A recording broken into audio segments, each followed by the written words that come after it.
네, 오늘 저희 뉴스인에서 홍영표 통일부 장관을 초대했습니다. 직접 들어보겠습니다. 어서 오십시오. 안녕하세요. 요즘 뭐 여러 가지 생각하실 것도 많고 고민하실 것도 많으시죠?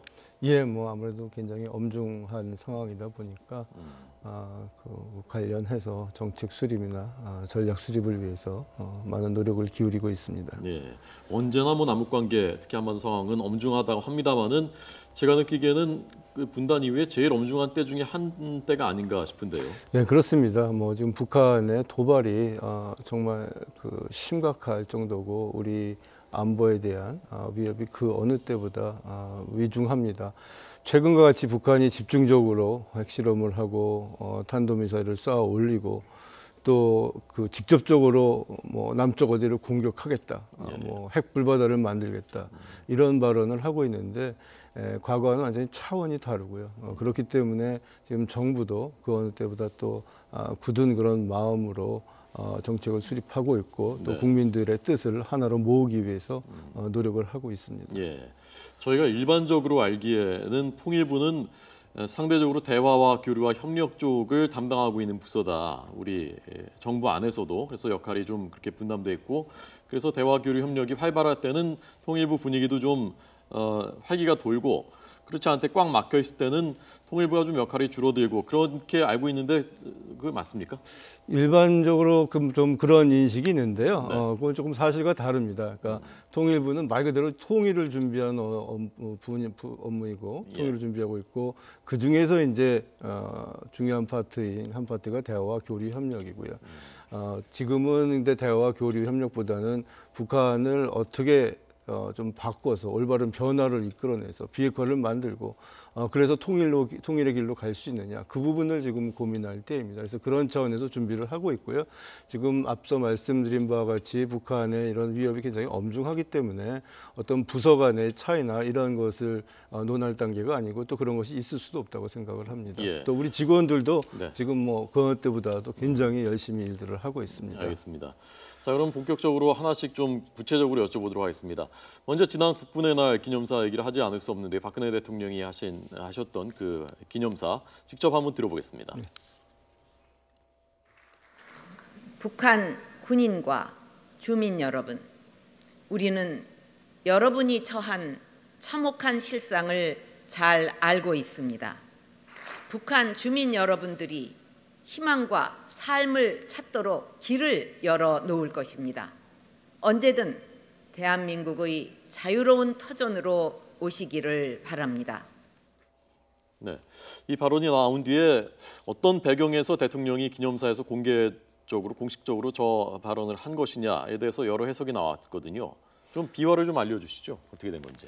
뭐 비화라고 할 거가 없고요. 지금 제 대통령께서도 말씀하셨지만 지금 실제로 북한의 이런 인권 상황이나 그 삶의 상황이 굉장히 열악합니다. 또 그런 속에서 우리 북한 주민들은 굉장히 힘들게 살아가고 있고 그래서 그런 북한 인권 상황의 그런 심각성 또 거기에서 살고 있는 북한 주민들의 우려 이런 것들을 표현하신 거고요. 그리고 또 이런 북한 주민들의 삶을 개선하고 또 진짜 우리가 함께 북한 주민들의 행복을 위해서 노력해야 된다. 이런 점을 강조하신 것으로 알고 있습니다. 예, 저 말씀을 하시게 된 그 과정에서는 대통령께서 주도적으로 저 얘기를 이제 해야 되겠다라고 하신 겁니까? 아니면 그 보조하는 분들이 통일부나 또는 참모들이 이제는 이런 메시지를 해야 되겠다라고 한 쪽이 더 강한 겁니까? 뭐 대통령께서 이제 외부에서 말씀하신 거에 대한 거는 이제 뭐 필요한 절차에 따라서 그것이 다 준비가 되고 있고요. 어쨌든 앞서 말씀드린 것 같이 북한 지금 내부의 여러 가지 문제점들, 특히 인권 문제 이런 거에 대한 인식은 동일하게 있고 그런 인식과 또 우리가 앞으로 가야 될 방향을 제시하신 것으로 보고 있습니다. 예, 저 발언이 나오기 전에 장관님께서도 저 말씀하실 것을 알고 계셨던 거죠? 예, 뭐 그 어떤 내용들이 나오는 거라는 것은 이제 필요한 그 공유를 하고 있고요. 예. 기본적으로 지금 대북 그 한반도 인식에 대해서 박근혜 대통령께서 인식하시는 것하고 장관께서 인식하시고 있는 것하고는 차이가 없습니까? 당연히 같은 인식을 가지고 지금 어떻게 하면은 북한의 변화를 이끌어내고 정말 평화로운 한반도를 만들고 통일로 갈까에 대해서 함께 그 노력을 하고 있습니다. 예. 저희가 지금 느끼기에는 최근에 대통령께서 말씀하신 것들을 들어보면은 이제 김정은 정권과는 대화는 안 되겠구나. 이 대화의 가능성은 사실상 이제 차단하고 다른 가능성들을 염두에 두고 또 준비를 하고 그러시는 것이 아닌가라고 생각을 하고 있는데 그 부분에 대해서도 같은 인식을 갖고 계십니까? 기본적으로 지금 정부는 그 북한의 비핵화를 이끌어내기 위해서 우리가 정말 모든 방법을 다 동원을 해야 된다 이렇게 생각을 하고 있습니다. 대화 문제에 대해서는 사실상 북한이 지금 대화를 거부를 하고 있습니다. 예. 특히 대화를 하자면 우리가 비핵화 대화를 해야 될 거 아닙니까? 비핵화 없이 남북관계 발전이나 평화라는 것은 우리가 상상도 할 수가 없고요. 하지만 북한은 비핵화는 대화 아젠다가 아니다. 뭐 육자회담은 죽었다. 좀 이런 식으로 얘기를 하고 있습니다. 그리고 자기는 핵보유국이다. 핵개발 계속하겠다. 실제로 핵실험을 계속하고 있습니다. 그래서 이런 상황에서 어떤 대화 얘기를 꺼내는 것 자체가 예. 자칫하면은 북한의 그런 핵보유국 주장을 정당화시켜주고 또 핵능력을 고도화시키는 시간만 줄 수가 있다. 예. 실제로 굉장히 그런 우려가 크고요. 그렇기 때문에 우선은 우리가 강한 압박을 통해서 북한의 비핵화 또 그리고 북한의 좀 변화, 인식의 변화 이런 것들을 이끌어낼 필요가 있다. 그것이 무엇보다 중요하다. 여기에 지금 방점을 두고 있는 것입니다. 예. 뭐 좀 그 말씀하기가 쉽지는 않은 얘기겠지만은 압박과 제재의 그 목표가 크게 보면 두 개가 있을 수 있지 않겠습니까? 압박을 해서 결국은 핵을 포기하는 쪽에 대화로 나오게 하는 것이 목표인지 아니면 압박을 해서 그 정권이 고사되는 것이 목표인지 어느 쪽에 더 무게가 있는 겁니까? 기본적으로 지금 그 대화, 압박 말씀하신 대로 다 어떤 목표로 가기 위한 수단인데 그럼 대화 압박의 목표가 무엇인가? 네. 우선 제일 중요한 것은 비핵화입니다. 이 비핵화라는 것을 이끌어내기 위해서 지금 유엔 제재도 하고 있는 것이고 유엔 결의안이라는 것도 북한의 비핵화를 위해서 국제사회가 함께 힘을 합하고 있는 것이고요. 예. 우리 정부도 비핵화를 끌어내야 되는 것이고 또 근데 그런 비핵화를 위해서는 북한의 변화가 필요하고 그러기 위해서 북한의 변화, 비핵화 이런 부분들을 위해서 우리가 총력을 기울이고 있고 또 국제사회와 국민과 함께 가고자 하고 있는 것입니다. 예.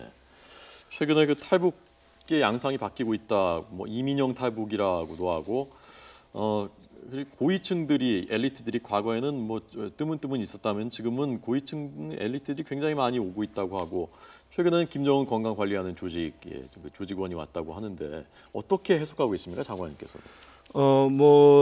그 개개 그 어떤 그 인물의 뭐 탈북 이런 것들을 다 확인해 드릴 수는 없고요. 다만 말씀하셨듯이 지금 엘리트 계층의 탈북도 늘어나고 있고 또 일반 주민들의 그런 탈북도 작년에 비해서 지금 증가 추세에 있습니다.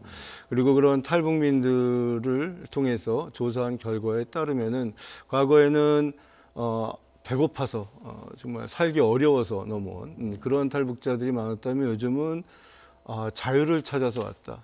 북한 체제에 염증을 느껴서 왔다. 이러한 그 대답들이 늘어나고 있습니다. 그러니까 보다 좀 삶의 질을 높이고자 하는 탈북이 늘어나고 있고요. 그래서 그런 차원에서 과거에는 생계형 탈북이었다면은 요즘은 좀 이민형 탈북이 아닌가 이제 이런 표현이 나온 거고요. 저는 조금 더 넓게 보면은 예. 과거에는 정말 어쩔 수 없이 살기 위해서 넘어온 그런 좀 수동적인 탈북이었다면 이제는 내가 조금 더 좋은 삶을 찾아가야 되겠다 이런 좀 능동적 탈북으로 그 탈북의 유형이 바뀌고 있지 않나 이런 좀 평가를 하고 있습니다. 예. 체제 자체의 그 큰 위협 김정은의 입장에서 보면요, 그 고위층들 엘리트들이 탈북하고 있다는 것은 체제 자체가 흔들리는 것으로 볼 수 있는 소지가 있는 것 아닙니까? 물론 지금 북한 체제에 굉장히 여러 가지 문제가 있다고 봅니다. 특히 지금 이제 대북 제재가 계속되는 상황에서 그런 제재가 영향을 미치고 있고 또 그런 상황에서 김정은은 오히려 주민 동원이나 이런 것들을 통해서 체제 결속을 하고 있고 거기에 대해서 주민 불만은 더 커지고 또 외화가 부족하다 보니까 외부에 나가 있는 그런 인원들에게 상납금을 계속 더 보내도록 압박하고 있고 그런 것들이 최근에 어떤 탈북 동향이랑 연결이 돼 있고요. 네네. 또 그런 이제 탈북과 관련된 문제에 대해서 북한이 굉장히 민감하게 반응을 하고 오히려 우리 정부를 비난하고 하는 것 자체가 북한이 굉장히 민감하고 또 위기감을 느끼고 있는 방증이 아닐까 이렇게 생각을 하고 있습니다. 저희가 알고 있는 저희 보도된 것보다 훨씬 더 많습니까? 저희가 모르는 것들이 이 고위층 뭐 그것을 이렇게 확인할 수는 없고요. 어쨌든 전반적으로 지금 추세는 늘어나고 있다. 그리고 앞서 말씀드렸듯이 탈북하는 이유도 과거와는 달라지고 있고 그것이 지금 북한 체제의 현실과 연결되어 있는 것은 분명하다. 뭐 이렇게 말씀드릴 수 있을 것 같습니다. 어제도 저희가 김일성대 재경 동창회만 30명이라고 하고요. 나오는 분들이 그 정도라고 하니까 안 나오는 분들까지 하면 더 많을 거라고 하고 망명 정부를 미국에 지금 체류하고 있는 노동당 39호실 고위층 출신이라는 사람이 망명 정부를 구성하려고 추진하고 있다라는 보도도 나왔거든요. 어제 그분도 그 얘기를 하셨고요. 만약에 그 망명 정부 움직임이 좀 더 구체화된다면 거기에 대한 우리 정부의 입장은 어떤 겁니까? 글쎄 지금 뭐 말 그대로 구체화되지 않고 일부에서 나온 얘기를 가지고 제가 어떤 정부의 입장을 말씀드린 것은 좀 적절치 않다고 생각을 합니다. 다만 그러한 이야기들이 나오는 것, 특히 북한 체제와 북한의 내부의 상황을 누구보다 잘 아는 탈북민들께서 그런 생각까지 한다라는 것이 지금 상황이 얼마나 심각하고 엄중한가라는 것을 보여주는 것이 아닌가 이렇게 생각을 합니다. 그런 얘기 좀 듣긴 들으셨었나요? 이번에 보도 나오기 전에도 망명 정부 뭐 그런. 뭐 과거에 사실 뭐 그런 얘기 좀 있었고요. 저도 뭐 최근에 또 그 탈북민 사회에서 그런 얘기가 일부 나오고 있다는 얘기는 들었습니다. 이제 사흘 뒤면은 북한이 노동당 창건했다는 날이고 그래서 이때 뭐 장거리 미사일 또는 핵실험 그 가능성 어떻게 보십니까? 글쎄 우선 최근에 북한의 도발이 심해지고 이제 그런 도발을 하는 유형 중에 하나가 어떤 자기네의 그런 특별한 기념일 이럴 때 보라는 듯이 도발을 하는 경향이 하나 있고요. 또 하나는 김정은이 뭐 이걸 계속 해라, 뭐 계속 실험을 해라 이렇게 하면은 그대로 진행이 되는 또 그런 경향이 있습니다. 그런데 최근에 북한이 이제 5차 핵실험을 한 이후에 또 장거리 미사일 엔진 실험을 했고 그 엔진 실험을 한 그 장소에서도 또 뭐 이제 자기네 말로는 위성 발사를 빨리 준비해라 이런 얘기를 했기 때문에 이제 10월 9일은 핵실험 1차 핵실험한 지 10년이 되는 날이고 10월 10일은 노동절이고 하기 때문에 좀 여러 가지 뭐 장거리 미사일뿐만 아니라 또 다양한 도발의 가능성이 있다고 보고 좀 예의주시를 하면서 또 철저히 대비를 하고 있습니다. 지금 이 북한이 미국이 생각하는 레드라인 넘어서는 안 되는 선을 넘은 것이냐 안 넘은 것이냐 아주 경계에 있는데 만약에 이번에 또 도발을 어떤 그걸 한다면은 상황 자체가 또 완전히 달라지는 건 아닙니까? 그렇겠죠. 뭐 지금 안 그래도 미국을 비롯한 국제사회에서 정말 이런 북한의 도발을 심각하게 보고 있고 보다 강한 제재를 통해서 압박을 하기 위해서 지금 다양한 논의를 벌이고 있는데요. 이런 상황에서 또 도발을 한다라는 것은 북한 스스로 정말 구렁텅이로 빠져드는 그런 행위가 아닌가 이런 생각을 하고 있습니다. 아마 국민들께서 통일부 장관을 만나게 된다면 궁금해하는 직접 물어볼 기회가 있다면은 물어보고 싶은 질문 중에 하나가 저는 이게 아닐까 싶은데요. 통일부라는 것이 아까 장관님께서 말씀하신 대로 통일을 준비해가는 곳이지 않습니까? 근데 대통령께서는 통일 대박이라고 하셨는데 그게 이제 준비됐을 때는 대박인데 자칫하면 준비 안 됐을 때 갑자기 오고 나면 이게 재앙이 될 수도 있다고 국민들이 생각하고 있단 말입니다. 그래서 지금 우리가 통일을 준비를 하고 있는 건지 구체적으로 분야별로 어떤 시나리오들을 가지고 누군가 하고 있는 건지 아니면 안 하고 있는 건지 그게 참 궁금하거든요. 통일 준비는 당연히 하고 있고요. 있습니까? 당연히 하고 있고 그래서 정부 차원에서는 정부가 할 수 있는 여러 가지 준비들을 하고 있습니다. 그래서 거기는 다양한 분야에 대한 통일 과정 또 통일 이후에 우리가 필요한 조치들에 대해서 준비를 하고 있고요. 또 통일준비위원회는 또 민간 차원에서 또 정부와 협업을 하면서 준비하는 것들이 있고요. 통일부에서도 정말 국민들이 또 통일 공감대를 더 갖고 통일에 대한 어떤 좀 열정을 더 높이실 수 있도록 여러 가지 또 일들을 하고 있습니다. 어제도 마침 제가 어린이 통일 노래 부르기 대회가 있어서 그 시상식에 잠깐 참여했었는데 정말 네. 어린이들이 너무 밝은 모습으로 평화와 통일을 노래하는 걸 보고 아 정말 우리 저 어린이들은 정말 이 핵과 전쟁의 공포에서 벗어나서 정말 평화롭게 통일된 한국에서 살 수 있도록 제가 지금 그래도 할 수 있는 일이 있을 때 최대한 노력을 하고 네. 뭔가 좀 디딤돌이라도 놔야 되겠다 좀 그런 다짐을 했습니다. 예. 물론 그 통일 노래 대회 같은 상징적인 또 의식에서의 그런 것도 굉장히 필요하겠습니다만은 당장 어떤 현실로 다가왔을 때 구체적인 것들, 뭐 사법행정 뭐 등등 뭐 그런 것도 필요한 준비들은 다 하고 있습니다. 다 하고 있습니까? 예, 분야별로? 예, 예. 구체적인 그럼 시나리오들이 다 작성되고 예, 뭐 그런 거는 걱정 안 하셔도 되고요. 알겠습니다. 예, 장관님이 말씀하시니까 믿고 걱정하지 않도록 하겠습니다. 예, 이건 믿으셔도 좋습니다. 예.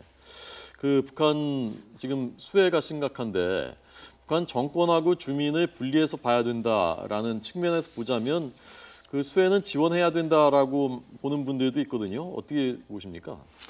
예, 뭐 그 정부는 이 정말 그 북한 주민들의 이런 어려운 삶을 뭐 우리라도 정말 돌봐야 되겠다 이런 생각을 가지고 있고 특히 인도적 지원은 지속한다는 방침을 가지고 있습니다. 다만 지금은 굉장히 엄중하고 그 때보다 정말 엄중하고 좀 특수한 상황이라고 생각을 하고 실제로 그렇습니다. 무엇보다 지금 그 북한이 이 수해 문제 또 이 수해에 대한 지원 문제조차 굉장히 정치적으로 어떻게 보면 악용을 하고 있습니다. 예를 들어서 수해가 났고 거기에 대해서 처음에는 좀 쉬쉬하다가 핵실험을 했습니다. 그 상황에서 핵실험을 했고 그리고 나서 수해 피해를 발표를 하고 그리고 나서 또 지원을 요청을 하고 그리고 나서는 또 미사일 엔진 실험을 하고 이런 상황. 그러면서 또 한편에서는 이 수해 복구를 빨리 하자 이러면서 이것도 전쟁이다.